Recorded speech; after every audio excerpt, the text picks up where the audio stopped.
सिद्धि अगर जीवन में चाहिए, if you want to be a millionaire youth, समृद्ध युवान और समृद्ध इंसान, तो नीति नियम से प्रेम रखना, सिद्धांत और मूल्य से एक संबंध रखना, कभी डिसिप्लिन से बाहर मत जाना। जो जो बाहर गए हैं वो सब टूट गए हैं, बुरी तरह से टूट गए। तो इसी तरह से पूर्ण सफलता जीवन में मिलती है। प्रमुख स्वामी महाराज की यह बात मैं कह रहा था कि उन्होंने जीवन में यह कार्य किया, कितना प्रचंड पुरुषार्थ किया। शायद पृथ्वी पे एक ही व्यक्ति होंगे प्रमुख स्वामी महाराज जो 18,000 गांव में लोगों के जीवन उन्नत करने के लिए स्वयं पधारे। आप मुझे एक भी व्यक्ति का नाम दे जो 18,000 गांव में स्वयं गया हो। अरे वोट लेने के लिए भी व्यक्ति नहीं जा सकता। हमने प्रमुख स्वामी महाराज को देखे हैं जब उनकी उम्र 60 थी, 65 थी, 70 थी, 75 थी, 80 थी। तब रात को 11 बजे, रात को 12 बजे तक आदिवासी के झोपड़े में बैठे हुए देखे हैं और उनके परिवार के साथ उनको कुछ नैतिक आध्यात्मिक बातें करते हुए देखे हैं, उनको व्यसन मुक्त करते हुए देखे हैं। यह प्रचंड पुरुषार्थ निस्वार्थ भावना से, तभी यह संस्था इतनी बड़ी हुई है। लोग उनको पत्र लिखते थे, अपना कोई व्यक्तिगत प्रश्न हो, पारिवारिक प्रश्न हो, व्यावसायिक प्रश्न हो, सामाजिक प्रश्न हो, प्रमुख स्वामी महाराज पढ़ के उनके उत्तर लिखते थे। सिर्फ आशीर्वाद नहीं, समाधान देते थे, उत्तर देते थे। ऐसे 7.5 लाख पत्रों के उत्तर प्रमुख स्वामी महाराज ने पढ़ के लिख के दिए। At an unbelievable average of reading and answering more than 70 letters a day without a Sunday for 45 years. प्रचंड पुरुषार्थ। 3.5 लाख से ज्यादा घर, ऑफिस, फैक्ट्री या दुकान में उन्होंने व्यक्तिगत पधरामणी की, एक तीर्थत्व देने के लिए। उनका सम्मान भी इतना समाज ने किया। Canadian parliament, Kenyon parliament, British parliament में उनका स्टैंडिंग ओवेशन से सम्मान हुआ। अमेरिका में 40 से ज्यादा शहरों में उनको की टू द सिटी दी गई। लेकिन उनके जीवन में यह पुरुषार्थ के बारे में एक अच्छी बात वे बताते थे।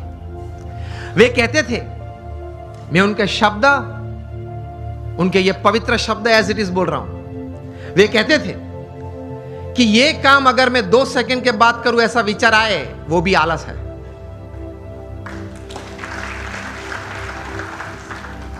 वे कहते थे जो काम अभी करना है वो अभी होना ही चाहिए।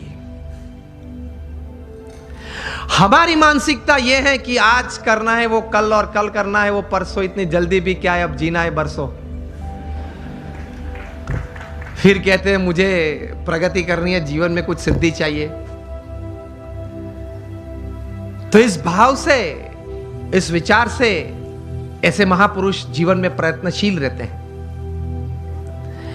और ये सब कार्य करने के बावजूद अपने जीवन में नीति नियम और सिद्धांत में कभी उन्होंने चूक नहीं आने दी। 80 years of public life, spotless character. यह प्रमुख स्वामी महाराज के जीवन का एक बहुत बड़ा संदेश हमारे सबके लिए है। नीति नियम और सिद्धांत में कभी उन्होंने कोई लेश मात्र भी, स्वप्न में भी कोई प्रयत्न करते हुए तो नहीं, लेकिन स्वप्न में भी कभी उसमें किसी भी प्रकार की कोई भी छूटछाट लेने का एक संकल्प भी उन्होंने नहीं किया। तो that is called integrity in your life. जब बिल क्लिंटन अमेरिका के प्रेसिडेंट थे और 2000 की साल में प्रमुख स्वामी महाराज को मायामी में मिले थे, 22 मिनट की मुलाकात थी। प्रमुख स्वामी महाराज गुजराती बोलते थे, बिल क्लिंटन समझ नहीं पा रहे थे, और बिल क्लिंटन अंग्रेजी बोलते थे। वो प्रमुख स्वामी महाराज समझ में नहीं आती थी। हमारे कोई दुबासिया संत बीच में थे, तो इंटरप्रेटर संत थे, इसलिए तो एक्चुअल कॉन्वर्सेशन तो 8 ही मिनट का था। बाहर आके बिल क्लिंटन ने बताया, I haven't seen such expressive eyes full of integrity in my life. मेरे जीवन में कभी इतनी नैतिकता, प्रामाणिकता किसी आंखों में मैंने कभी भी नहीं देखी। यह बात मैं इसलिए कह रहा हूं, अब ध्यान से सुनना। आप अगर जीवन में नीति नियम और सिद्धांत से कभी विचलित नहीं होंगे तो आपकी एक पर्सनैलिटी, एक कैरेक्टर ऐसा बना रहेगा कि लोग आपके पास आएंगे, रिसोर्सेज आपके पास आएंगे, आप जो काम करना चाहते हो वो बहुत अच्छी तरह से आप कर पाओगे। You will become a magnet to attract talent, people and resources. आप नीति नियम और सिद्धांत में स्पष्ट होने चाहिए।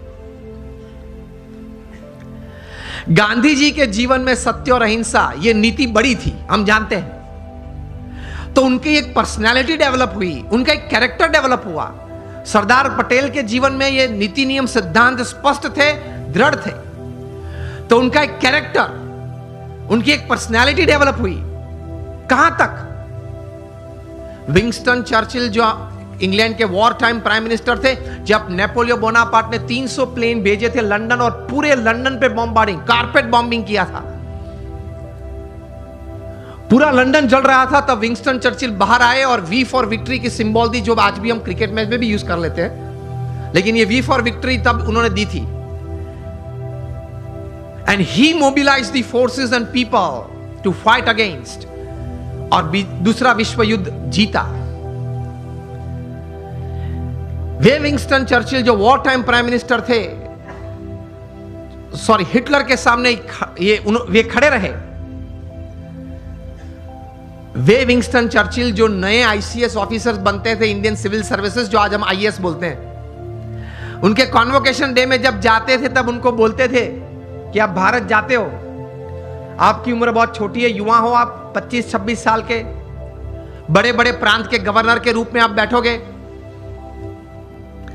आप कहीं बड़े बड़े निर्णय भी लोगे, बड़े बड़े काम भी करोगे, लेकिन एक बात ध्यान रखना, एक बात आपको नहीं करनी है।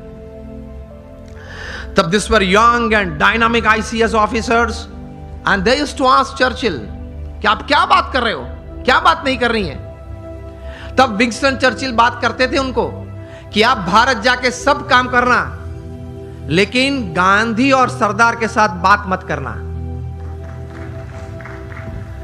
तो वे लोग पूछते थे कि आप क्यों ऐसी बात कर रहे हो। तब वे कहते थे कि ये दो व्यक्ति हैं, उनके जीवन में नीति नियम सिद्धांत और सत्य इतना दृढ़ है, उसकी वजह से उनकी एक पर्सनालिटी है जो ओवर पावरिंग है। आप उनके साथ मीटिंग में बैठेंगे तो 10 मिनट की मुलाकात के बाद आपके मुंह पे एक ब्लैंक पेपर वे लोग फेंकेंगे और आपको बोलेंगे कि आप इस पे सिग्नेचर कर दे। You will sign a blank paper and then they will write the text. इतनी पावरफुल पर्सनालिटीज हैं ये दोनों। अगर इन दोनों से बात करनी पड़ी तो पहले आप इंग्लैंड से परमिशन मंगवा लेना, पूरा एजेंडा भेजना। विंस्टन चर्चिल बात करते थे कि I am not afraid of Hitler but I am afraid of the half naked फकीर ऑफ इंडिया। तो सत्य में, सिद्धांत में कोई भी व्यक्ति ने निस्वार्थ भाव से अगर सेवा की हो तो ऐसे सद्गुण में इतनी ताकत होती है। समझना सिर्फ आपका intelligent and talented hard work is just 20% of your success, 80% is the values and virtues of your life. ये सिद्धांत है। आप कितने भी टैलेंटेड हैं, इंटेलिजेंट हैं, एकेडमिकली क्वालिफाइड हैं, डबल MBA है आपके पास, LSE के, हार्वर्ड से, ऑक्सफोर्ड से, this will count only 20% of your success. 80% is your values and virtues. आप पढ़ लेना 1000 व्यक्ति के जीवन चरित्र जो जीवन में सफल हुए हैं। It counts more. बिकॉज मैं आपको बोलूं, your talent, your intelligence and your academic qualification can open any gate for you, but only your values and character will keep the gate open. आपके लिए कोई भी दरवाजा खुल जाएगा क्योंकि आप पढ़े लिखे हो, आप बहुत टैलेंटेड हो, आप बहुत इंटेलिजेंट हो, लेकिन वो दरवाजा तभी खुला रहेगा आपके लिए हमेशा अगर आपके कैरेक्टर में कोई प्रश्न नहीं आया तो। आप ये भी पढ़ते होंगे न्यूज़पेपर में, हर 10 दिन 20 दिन में एक बार ये प्रसंग बनता है, न्यूज़पेपर में रिपोर्ट होता है। वो तो जो व्यक्ति इस प्रकार का होता है जिसका न्यूज़पेपर में कभी रिपोर्ट आता है उसी का नाम आता है, उसके अलावा 10-15 का नाम नहीं आता। बाकी तो हर रोज ये प्रसंग बनते हैं। हर 10-15 दिन आप सुनते होंगे न्यूज़पेपर में कि किसी बड़े व्यक्ति ने अपने जीवन में कोई बड़ी गलती की, सिद्धांत, नीति, नियम और चारित्र में। इसकी वजह से वे बड़े पद, प्रतिष्ठा से गिर पड़े। हाँ या ना? सुना है और पढ़ा भी है ना, और पढ़ते हो ना? यस और नो? तो ये बात याद रखना कि अगर 20, 30, 40 साल तक भी आपने बड़ा अच्छा पुरुषार्थ करके एक बड़ी बात जीवन में हासिल की, तो भी अगर चारित्र में कोई तकलीफ आएगी तो आप मिलियनर यूथ नहीं रहेंगे, आप बन जाएंगे बैगर यूथ। तो पुरुषार्थ के साथ ये सद्गुण थोड़े हैं, वो जीवन में रखना बहुत जरूरी है। Another good thing that I would like to put forward today when it comes to millionaire youth, जीवन में क्रिएटिविटी भी थोड़ी रखना, थोड़ा कॉन्फिडेंस भी रखना। रिवर्सेस तो आएंगे, सेटबैक्स तो आएंगे, फेलियर्स का अनुभव भी कभी होगा, हाँ या ना? Is part of life. लेकिन उससे हताश मत हो जाना, निराश मत हो जाना। जीवन में रोज सुबह उठ के अपने आप को बोलना, until I can run, I will run. When I can't run, I'll walk. When I can't walk, I'll crawl. But I will not stop. I'll keep moving. ये सिद्धांत होता है जीवन में। Till I live, till the last breath of my life, I'll keep walking. I'll keep crawling, but I'll move. तो ये विश्वास रखना, थोड़ा क्रिएटिव भी होना, देखते रहना, आंखें खुली रखना, कान खुले रखने, तो कहीं बात आ जाती है।